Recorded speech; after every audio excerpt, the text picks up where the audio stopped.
देख बच्चा पढ़, चैप्टर का जो नाम है वो है द सरमन एट बनारस, यानी कि बनारस में दिया गया उपदेश। बनारस जो है हम सबको पता है कि ये पड़ता है उत्तर प्रदेश के अंदर, ठीक है। तो इस लोकेशन पर कौन सा उपदेश दिया गया था, किसको दिया गया था, किसके द्वारा दिया गया था, उसी के बारे में चैप्टर है। इसमें लिखा है यूज ए डिक्शनरी और ask for your teachers help. या तो आप डिक्शनरी का प्रयोग करो या फिर आप टीचर्स से हेल्प लो। As you discuss the following question in group, जब आप ग्रुप बनाकर नीचे दिए गए सवालों को डिस्कस करते हो। जिसमें पहला सवाल है what is a sermon, sermon क्या होता है। तो सरमन जो होता है वह एक रिलीजियस टॉक होता है, जिसका मतलब होता है कि जो आपकी ऑडियंस है यानी जो रिलीजियस पर्सन है उनको आप कोई इंस्ट्रक्शंस दो, ठीक है। और ये आम तौर पर किसी मॉन्क के द्वारा, किसी मॉरल पर्सन के द्वारा या किसी रिलीजियस इंसान के द्वारा दिया जाता है। पूछ रहा है is it different from lecture और टॉक, क्या यह किसी लेक्चर से या टॉक से अलग होता है। ये कम्प्लीटली अलग होता है लेक्चर से और टॉक से। लेक्चर जो होता है उसमें सर्टेन इंस्ट्रक्शंस दिए जाते हैं अपने कलीग्स को या किसी ऑडियंस को, और टॉक जो है ये फॉर्मल और इनफॉर्मल दोनों होता है। इसलिए इन दोनों में कोई भी रिलीजियस टर्म्स यूज नहीं किए जाते, इसलिए सरमन इन सब से अलग होता है। Can this word also be use in negative way, क्या इस शब्द का प्रयोग निगेटिव वे में भी किया जा सकता है, बिल्कुल किया जाता है ही, है ना। उपदेश वर्ड का जो है यूज निगेटिव वे में भी किया जाता है, कई बार चिढ़ने के बाद रिस्पॉन्स करने के रूप में। जब कोई बहुत ज़्यादा चीज़ समझा रहा होता है जो हमें पसंद नहीं आता है तो हम उसे बोलते हैं उपदेश मत दो। पूछ रहा है कि ऐसे जोक यूज किया जाता है क्या किसी का मजाक उड़ाने के लिए, ठीक है, जैसा कि यहाँ किया जा रहा है my mother sermon about getting my work done on time. ये मेरी माँ का जो है वो भाषण या उपदेश कह लो, है ना, कि मेरा जो काम है वह वक्त पर ख़त्म होना चाहिए। ऑब्वियसली यहाँ पर जो है यूज़ किया गया सरमन वो एक निगेटिव वे में इस्तेमाल किया गया है। आपसे कहा जा रहा है कि नीचे कुछ वर्ड्स और फ्रेजेस दिए हुए हैं जिनका आपको मतलब निकालना है। यहाँ पे जो डिसोलेशन है या फिर प्रोक्योर है ये सारे वर्ड्स कहलाएंगे। इसके अलावा ये लेमेंटेशन भी वर्ड है ना, क्योंकि इन तीनों में एक ही टर्म इस्तेमाल किया गया है, जबकि इसमें दो टर्म, इसमें दो टर्म और इसमें तीन टर्म्स यूज करने की वजह से ये तीनों फ्रेज कहलाएंगे, ठीक है। तो इतना क्लियर हो गया होगा कि अगर वन टर्म रहेगा तो उसे हम वर्ड कहते हैं और वन से ज़्यादा टर्म्स को हम क्या बोलते हैं, फ्रेज कहते हैं, ठीक है। तो आपसे पूछा जा रहा है कि आप इसका मतलब पता लगाओ। पहला वर्ड है एफ्लिक्टेड विद, इसका मतलब होता है किसी भी डिजीज के द्वारा बहुत ही बुरी तरीके से प्रभावित हो जाना, उसे कहते हैं एफ्लिक्टेड विद। नेक्स्ट है बी कंपोज्ड, बी कंपोज्ड का मतलब होता है पीस वाले स्टेट में होना, यानी पूरी तरह से शांत चित्त होना, उसे कहते हैं कंपोज्ड होना। नेक्स्ट है डिसोलेशन, डिसोलेशन जो है ये डिसोलेट वर्ड से बना, यानी कोई अगर किसी को छोड़ देता है ना, तो जब अकेला या तनहा हो जाता है, दुनिया से कट जाता है, उसे कहते हैं डिसोलेशन। नेक्स्ट है लेमेंटेशन, लेमेंटेशन जो है किसी एक्ट को लेके या किसी घटना को लेके आप जो है जब सॉरो एक्सप्रेस करते हो यानी पछताते हो, उसे कहते हैं लेमेंटेशन। प्रोक्योर का मतलब होता है किसी एक्शन या किसी एफर्ट के द्वारा कुछ पा लेना, उसे कहते हैं प्रोक्योर। और बी सब्जेक्ट टू का मतलब होता है एक ऐसी स्थिति में होना जहां पर आप एक्सपीरियंस कर पा रहे हो कि कोई खास तरह का जो है ना आपके आसपास में किसी के पास कोई खास तरह का पावर है, तो उसे कहते हैं be subject to. Next question है आपसे कि have you heard of sermon on the mount, क्या आपने नाम सुना है सरमन ऑन द माउंट का। ऑब्वियसली जो सरमन ऑन द माउंट है ये जीसस जीसस के बारे में है, ठीक है, जिसे ईसा मसीह भी कहते हैं हम लोग हिंदी में। तो जीसस क्राइस्ट ने माउंट पे जाकर, ये पहाड़ों पे जाके उपदेश दिया था, और ये इसलिए भी था ताकि जो उनके भक्त हैं या सुनने वाले हैं उनके लिए आसान हो जाए वहाँ सुनना। हु डिलीवर्ड इट, तो इसका आंसर हो जाएगा Jesus Christ delivered it. Who do you think delivered a sermon Banaras, आपके हिसाब से यहाँ पर जो चैप्टर है बनारस उसमें किसने दिया होगा ये सरमन, ठीक है। तो इसमें जो बनारस के अंदर में गौतम बुद्ध ने दिया था अपना सरमन, है ना। गौतम बुद्ध ने जो अपना पहला उपदेश दिया था वो सारनाथ में दिया था, ठीक है। तो यहाँ पर भी बनारस के बारे में दिया हुआ है कि उन्होंने क्या सरमन दिया था। अब यहाँ से चैप्टर आपका स्टार्ट हो जाएगा। देखिए गौतम बुद्ध 563 BC 483 बीसी। देखो बीसी का मतलब क्या होता है, बिफोर क्राइस्ट होता है ना, मतलब हो गया ईसा मसीह के जन्म से पहले। ऑब्वियसली है जो जीसस क्राइस्ट का जन्म है उसी की डेट से हम लोग डेट को कंसिडर करते हैं, ठीक है। तो यहाँ से शुरू करेंगे हम लोग। Gautam Buddha began life as a Prince.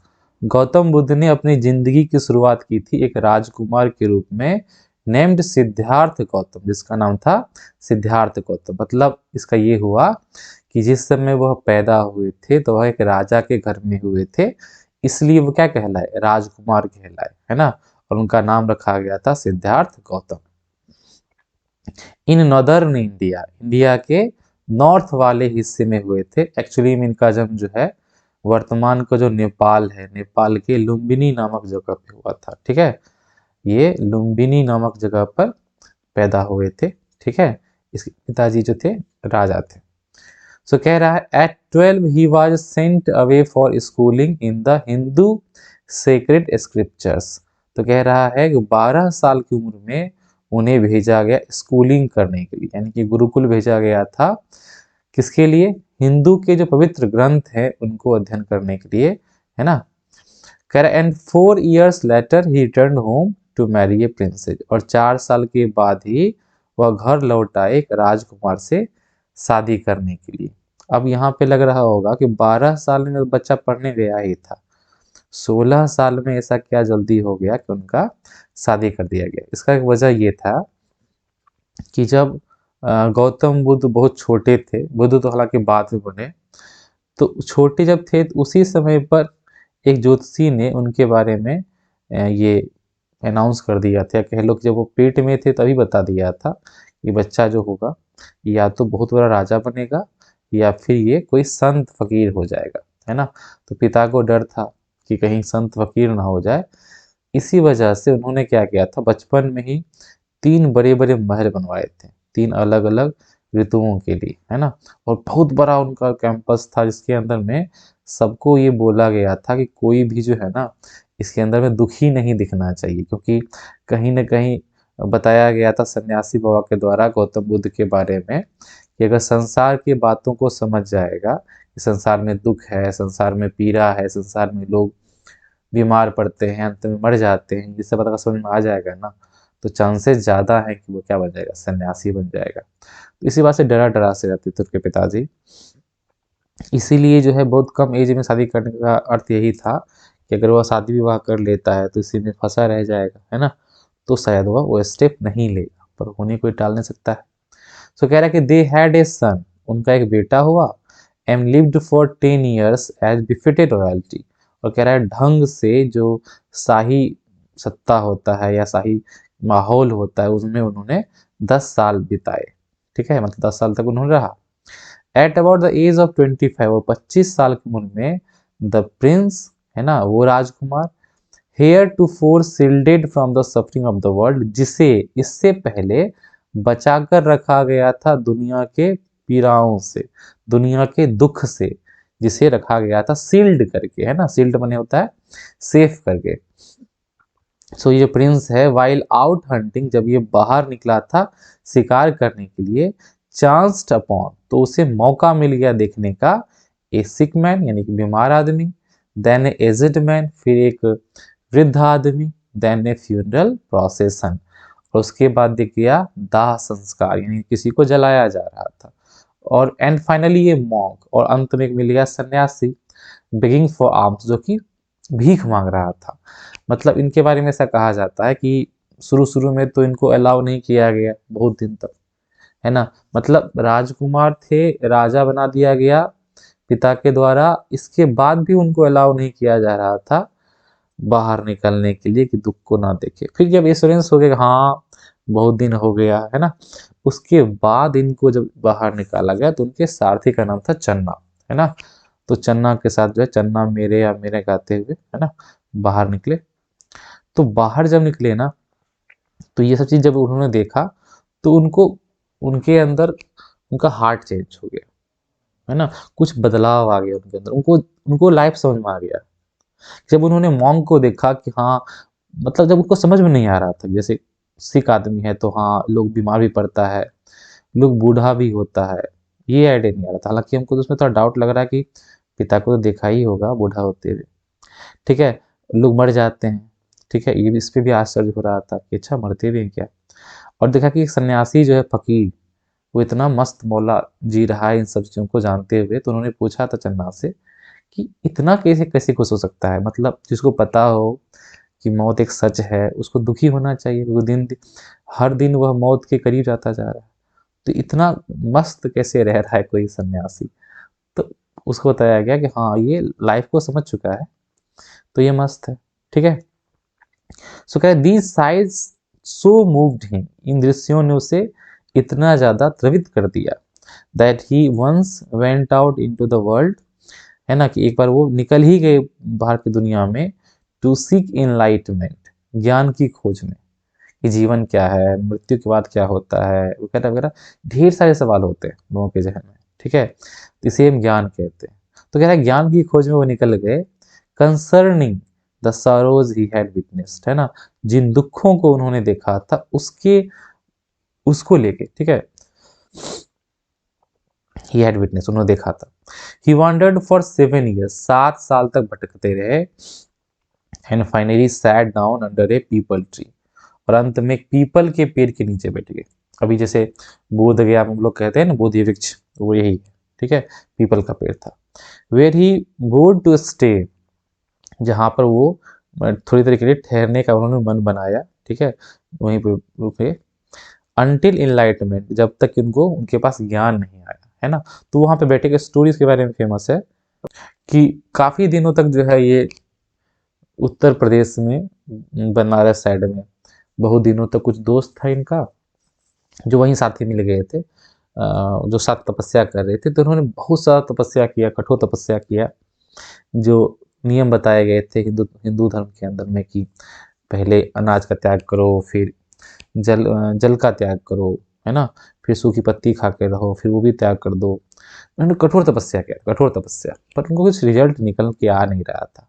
फिर उन्होंने क्या किया, उस जगह लोकेशन ही छोड़ दिया, है ना, और ज्ञान की खोज में बिहार की तरफ आ गए। ठीक है, तो ही कह रहा है कि जब वहां पे बैठे ना, वो गया में जो पीपल का पेड़ है, तो वहां जाके उनको ज्ञान की प्राप्ति हुआ। एक्चुअली में उनको बहुत जोर से भूख लगा हुआ था, तो एक जो महिला थी वह खीर लेके नदी में बहाने जा रही थी। पितृपक्ष में दिया जाता है खीर अपने पुरखों को जो मृत हो जाते हैं, तो बहुत ही लालाई दृष्टि से देख रहे थे खीर को, तो उसको ला के शायद इनको मन होगा खाने का, है ना, तो उन्होंने ऑफर किया उस महिला ने। ठीक है, तो ये खीर खाए, फिर शांति से बैठे, और उसके बाद कहते हैं कि उनको ज्ञान की प्राप्ति हुई। ठीक है, सो कह रहा है कि इनलाइटेड आफ्टर 7 days, है ना, क्या ज्ञान की प्राप्ति के 7 दिन के बाद, he renamed the tree the Bodhi tree, उन्होंने ही उस पेड़ का नाम रख दिया फिर से बोधि वृक्ष। ठीक है, ये हो गया वृक्ष किसका, बुद्धि का, विजडम का। एंड बिगैन टू टीच, और शिक्षाएं देना शुरू कर दिए, and to share his new understanding, और उन्होंने जो समझा उस बातों को उन्होंने लोगों को बताना शुरू कर दिया, है ना। ये बुद्ध कहलाए, बुद्ध मतलब जिसको बुद्धि प्राप्त हो गया हो। ठीक है, फिर at that point he became known as Buddha, इस समय को उन्हें बुद्ध कहा गया।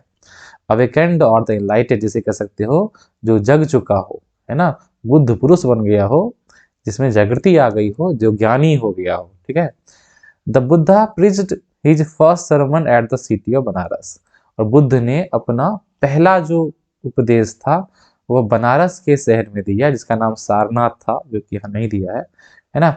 सारनाथ बहुत बहुत पूछता है एग्जाम में, आप लोगों को नहीं पूछेगा, मतलब कम्पिटेटिव लोगों को पूछता है वो ज्यादा, है ना, कि पहला उपदेश उन्होंने कहाँ दिया था, तो वो दिया था उन्होंने सारनाथ। और सारनाथ क्या है, बनारस का एक शहर था, है ना। सो कह रहा है कि सारनाथ अच्छा को किसको दिया था, तो ये वही दोस्त थे जो उनके साथ में तपस्या शुरू किए थे, पर जिनको सक्सेस नहीं मिला तो इनको मिल गया था, तो या कि उनको वही दिए थे। ठीक है, सो कह रहा है most holy of the dipping place on the river Ganga, कह रहा है कि रिवर गंगा, है ना, गंगा नदी के का जो डिपिंग प्लेस है, मतलब डिपिंग में होता है बेदिंग, बाथिंग मान के लो, जहाँ पे पानी आता हो, है ना, ऐसे पवित्र जगह पे। ऑब्वियसली बनारस में गंगा घाट है। The sermon has been preserved, इस देश को बचा के रख लिया गया, एंड इज गिवन है, और ये अभी भी दिया जाता है। It reflects the Buddha's wisdom, ये बताता है कि बुद्ध कितने बुद्धिमान थे। About one inscrutable kind of suffering, है ना। इंस्क्रूटेबल का मतलब होता है जो जिसे समझा नहीं जा सकता है, something which can not be understood, मतलब अबूझ कह लो, है ना। अबूझ तरह का जो सफरिंग था, लोगों के अंदर जो पीड़ाएं थी, उस सफरिंग के बारे में जो है बुद्धि, जो ज्ञान बुद्ध को मिला था, ये उसके बारे में बताता है। ठीक है, अब यहाँ पे एक स्टोरी बताया जाएगा, है ना, वो यहाँ से स्टार्ट हो रहा है। सो स्टोरी कैसा है, उसमें लिखा हुआ है, किसा गौतमी हैड एन वनली सन। किसा गौतमी एक महिला का नाम है, ठीक है, और ये गौतम बुद्ध से कोई संबंध नहीं है इसका, बस नाम गौतमी मैच कर रहा है और भी कुछ भी नहीं है। तो कह रहा है किसा गौतमी हैड एन वनली सन, उनके पास एक इकलौता बेटा था, मतलब इस बेटा के अलावा उसके पास कुछ भी नहीं था, कोई दूसरा ऑफस्प्रिंग नहीं था। एंड ही डाइड, और वो भी मर गया, है ना, एक ही बेटा था, वो भी मर गया। इन हर ग्रीफ, तो अपने दुख में, सी कैरीड द डेड चाइल्ड, वह मरे हुए बच्चों को ढो रही थी, मतलब उसको मानने को तैयार नहीं थी, बच्चा उसका मर गया, वो जो लाश है बच्चे का उसको लेके घूमे जा रही थी। टू ऑल हर नेबर, सभी पड़ोसियों के पास जाती, and asking them for medicine, वो बोलती कोई औषधि है तो दे दो, है ना, कोई दवा है जिससे ये ठीक हो जाए तो वो दे दो। ठीक है, मतलब उसका मन नहीं मान रहा था। एंड द पीपल सेड, लोग कहते, सी हैज लॉस्ट हर सेंस, किसकी मत मारी गई है, बुद्धि इसका फेल हो गया, है ना। द बॉय इज डेड, क्योंकि लड़का तो मर चुका है। ठीक है, एट लेंथ किसा गौतमी मेट ए मैन, और कह रहा है बहुत देर के बाद किसा गौतमी एक ऐसे इंसान से मिली, who replied to her request, जिसने उसकी विनती का जवाब दिया। मतलब आमतौर पर ये हो रहा था कि जब वह लोगों से रिक्वेस्ट कर रही थी तो लोग उस पर ध्यान ही नहीं देते, लोगों को पता था कि ये, है ना, थोड़ी सी मेंटली कह सकते हैं अनफिट हो गई है, क्योंकि उसका बच्चा मर गया है, तो लोग जवाब ही नहीं देते, ज़्यादा उसको समझा देते। पर एक इंसान ने जवाब दिया, उन्होंने कहा कि I can not give the medicine, the मतलब यू होता है, कई बार ये ओल्ड वगैरह इंग्लिश में यूज किया जाता था, है ना, और कह लो अभी यूज कर लिया है। तो कह रहा है आई can not give you medicine, मैं आपको मेडिसिन तो नहीं दे सकता, फॉर दाई चाइल्ड, मतलब योर, है ना, कि आपके बच्चे के लिए मैं मेडिसिन तो नहीं दे सकता, but I know a physician who can, पर मुझे पता है कि एक है वैद्य जो ऐसा कर सकते हैं। अभी के सेंस में बोलेंगे तो डॉक्टर बोलेंगे ऑब्वियसली, है ना, पहले तो वैद्य ही बोलते थे, कि मैं जानता हूँ एक वैद्य को जो ऐसा कर सकते हैं। एंड द गर्ल सेड, और उस गर्ल ने कहा, गर्ल ऑब्वियसली वुमेन के लिए यूज किया गया है, कम एज होगा तो बोल दिया गर्ल, है ना। प्रे टेल मी, है ना, कि प्लीज मुझे बताइए, सर हु इज इट, है ना, कि आपसे प्रार्थना करती हूँ, है ना, पैर पड़ती हूँ, मुझे बता दो कि कौन है वो। And the man replied, man मतलब उस इंसान ने कहा, गो टू साक्य मुनि द बुद्धा, बुद्ध के पास जाओ, जो कि क्या है, साक्य मुनि है।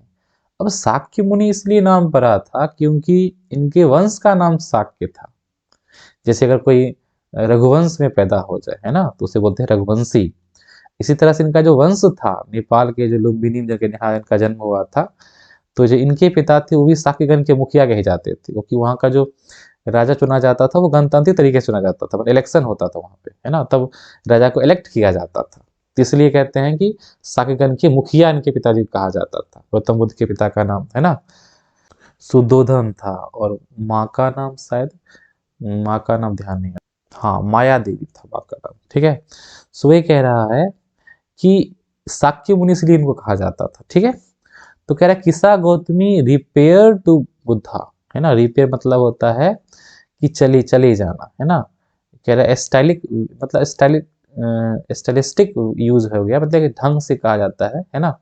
तो कह रहा है कि वो कहाँ चली गई, बुद्ध के पास चली गई, और रोने लगी। क्या रोने लगी, लॉर्ड एंड मास्टर, है ना, हे प्रभु देवा, मतलब विनती करता ही है जब जरूरत पड़ जाता है, तो जो काम आ जाए वही भगवान है उसके लिए, है ना। तो कह रहा है Lord and master give me the medicine that will cure my boy, मुझे वो दवा दे दो जिससे मेरा लड़का, मेरा बच्चा जो है वो ठीक हो जाए, है ना। क्योर माने होता है ठीक हो जाना।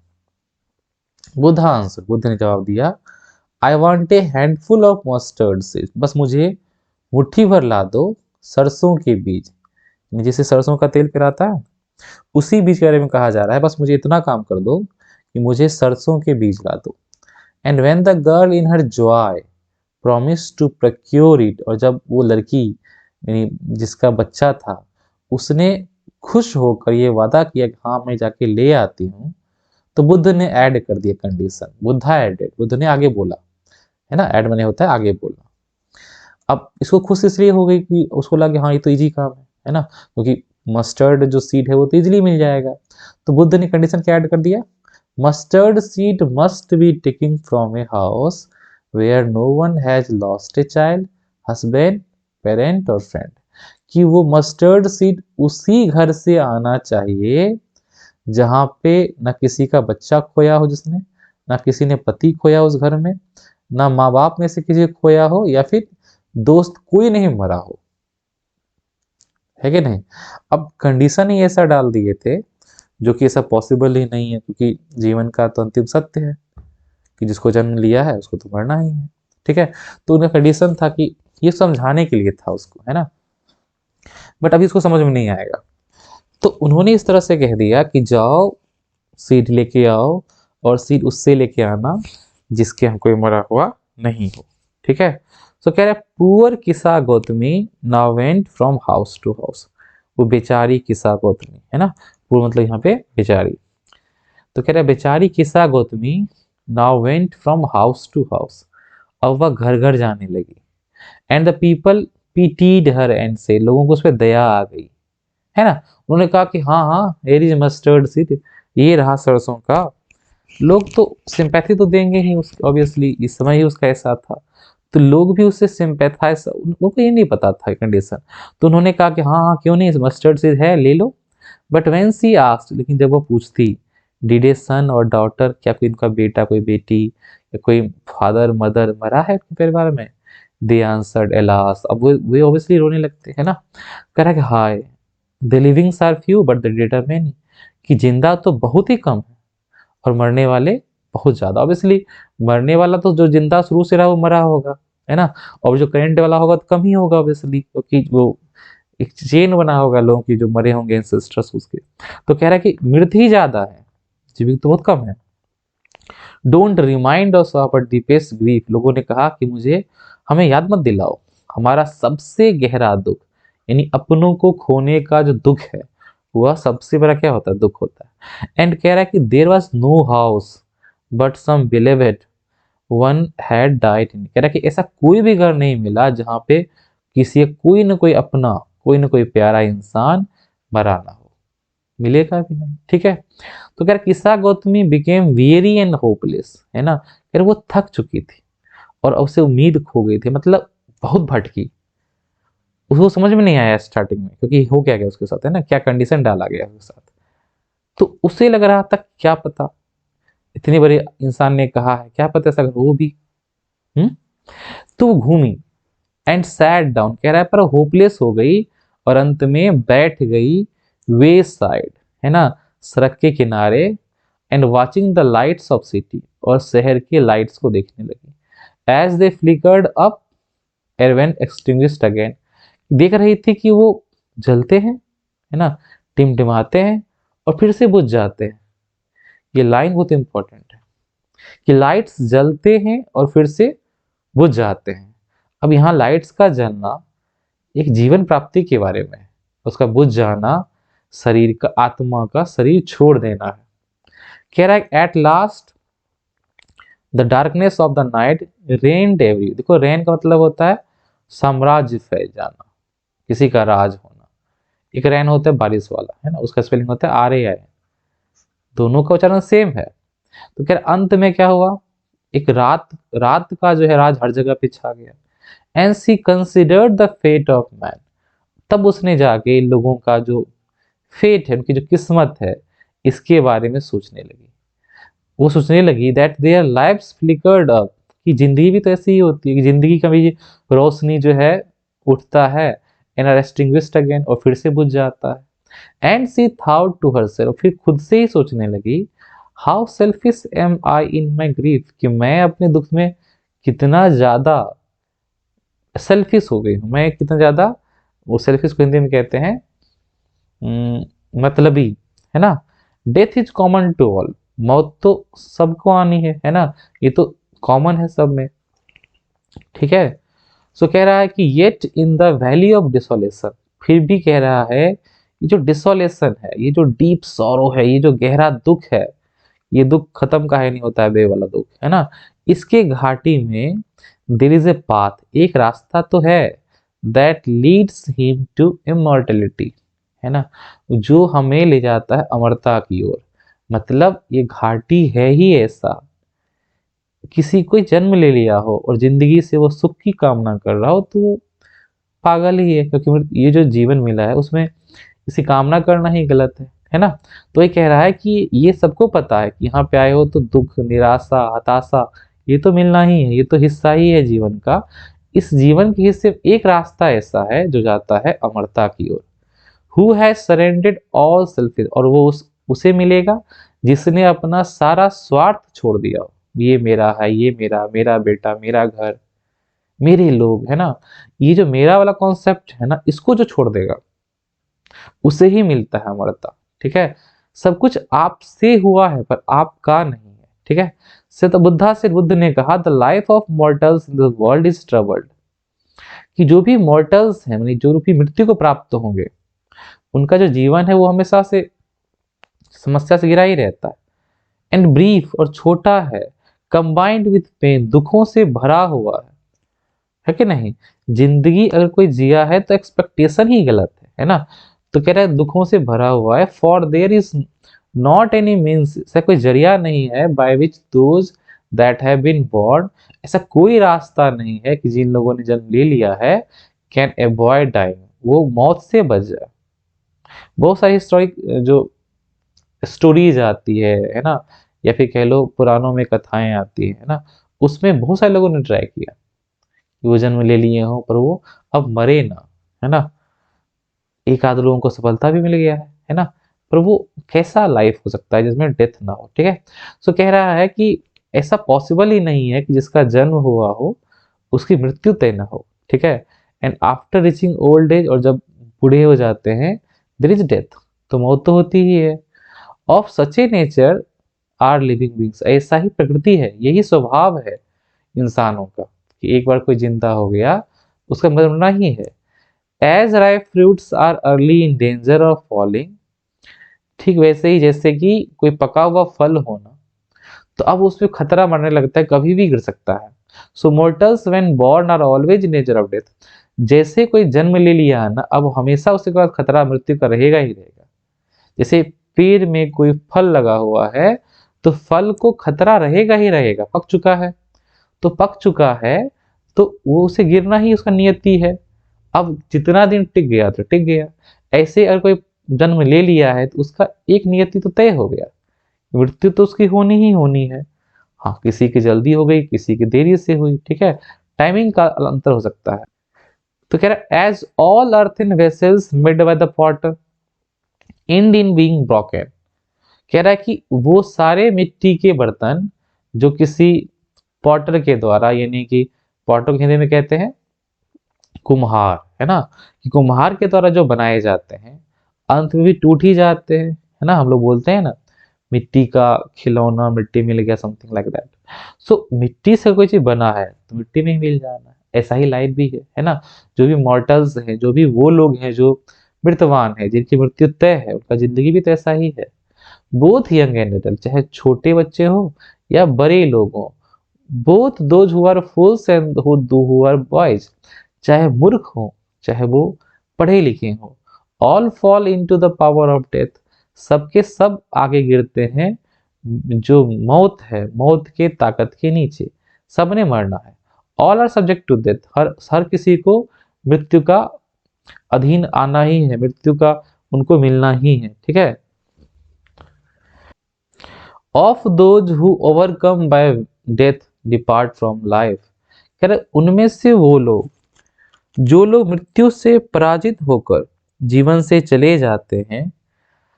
A father can not save his son, तो एक पिता अपने बेटे को नहीं बचा सकता है। नॉर किन्समैन देयर रिलेशंस, और ना ही कोई सगा संबंधी अपने अपनों स्वजनों को या परिजनों को नहीं बचा पाता है।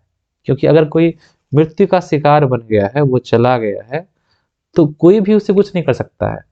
मार्क, ध्यान रखना, while relatives are looking on, जिस समय तुम्हारे रिश्तेदार, सगे संबंधी देख रहे होते हैं, एंड लेमेंटिंग, और वो पश्चाताप कर रहे होते हैं, deeply, one by one mortals are carried off, तो फिर एक के बाद एक लोग जो है ना, वो चलते जाते हैं, बढ़ते जाते हैं। मतलब जिस समय आपके परिजन किसी की मृत्यु पर पश्चाताप कर रहे हैं, आप ये समझ लो कि उस वक्त कितने लोग होंगे जो मौत के गाल में समाते जा रहे हैं। Like an ox that is led to the slaughter, ठीक वैसे ही जैसे किसी ऑक्स को, बैल को काटने के लिए कसाई घर में ले जाया जाता है, ऐसे ही लोग मरते जा रहे हैं। So the world is afflicted with death, कह रहा है कि दुनिया जो है ना, वो प्रभावित है, उसे किससे, सफरिंग से, डिजीज से, पेन से, है ना। तो इनमें क्या होना है, डेथ तो तय ही है, डिके, उनका सड़ना गलना, मृत्यु को प्राप्त होना, ये सब तय है। Therefore the wise do not grieve, इसलिए बुद्धिमान वो है जो उस पर शोक नहीं करता। Knowing the terms of the world, उसे पता है कि दुनिया की यही रीत है ना, कि दुनिया में यही होता है, जिनने आना है उनने जाना है, ठीक है। तो बुद्धिमान वो जो शोक ना करे। कितना बुद्धिमान होगा, दुख तो होता ही। खैर, not from weeping nor from giving will anyone obtain peace of mind, क्या ना तो रोने धोने से और ना ही शोक करने से किसी को भी दिमाग की शांति को प्राप्त हुआ है ना। मन की शांति किसी को प्राप्त नहीं होती, ना तो दुख करने से और ना ही रोने से। ऑन द कॉन्ट्रेरी, इसके उलट, his pain will be greater and his body will suffer, कह रहा है उसका जो दुख है वो और बड़ा हो जाएगा, उसका जो शरीर है वो और दुखों को झेलेगा, ठीक है। He will make himself sick and pale, कह रहा है कि वह खुद को बीमार कर लेगा, और खुद को, पेल मतलब होता है पीला पड़ जाना। जैसे कोई बहुत दिन तक बीमार रहता है, जॉन्डिस वॉन्डिस हो जाता है, तो शरीर जब भोजन कमी या सही न्यूट्रिशन नहीं मिलने से शरीर में पीलापन आ जाता है। तो कह रहा है कि अगर दुख करते रहोगे, तुम भी क्या हो जाओगे, वो दुखी हो जाओगे, बीमार पड़ जाओगे। Yet the dead are not saved by the lamentation, और फिर भी जो लोग मर गए ना, उन्हें आप दुखी होकर या ढेर सारा पश्चाताप करके उस पर रोके ना, आप उसको वापस तो नहीं ला सकते। He who seeks peace should draw out the arrow of lamentation, और कह रहा है वो लोग जिन्हें शांति चाहिए ना, जो शांति ढूंढते हैं, उन्हें तो फिर छोड़ना ही पड़ेगा। ये आपके आपके जो बाण रखा है पश्चाताप का, उसको छोड़ दीजिए। जैसे धनुष पे प्रत्यंचा चढ़ाते हैं लोग, है ना, धनुष पे प्रत्यंचा चढ़ाकर जैसे बाण को छोड़ा जाता है ना, ठीक उसी तरह आप अपने पश्चाताप की बाण को छोड़ दीजिए। आप कंप्लेन करना छोड़ दीजिए कि मेरे साथ क्या हो गया, ऐसा नहीं होना चाहिए था। आप दुख को छोड़ दो, अगर आप ये चाहते हो कि आपको मानसिक शांति मिले। He who has drawn out the arrow, और वो जिसने ये वाला तीर छोड़ दिया, कौन सा तीर, लेमेंटेशन का, एंड हैज बिकम कंपोज्ड, और कह रहे जो शांत हो गए, है ना, जिनका चित्त शांत हो गया, will obtain peace of mind, उन्हें फिर मानसिक शांति प्राप्त होगी। He who has overcome all sorrow will become free from sorrow and be blessed, कह रहा है वो जो ओवरकम कर गए, जो बाहर निकल गए सभी दुखों से ना, वही फिर आजाद हो पाएंगे दुखों से, और उन्हीं का जो है ना भला होगा, ठीक है। सो ये जो सोर्स है इसका वो है बेटेरियन सॉ का वैल्यू एंड वॉइस, एक कॉलेज रीडर से लिया गया, ठीक है। ओके।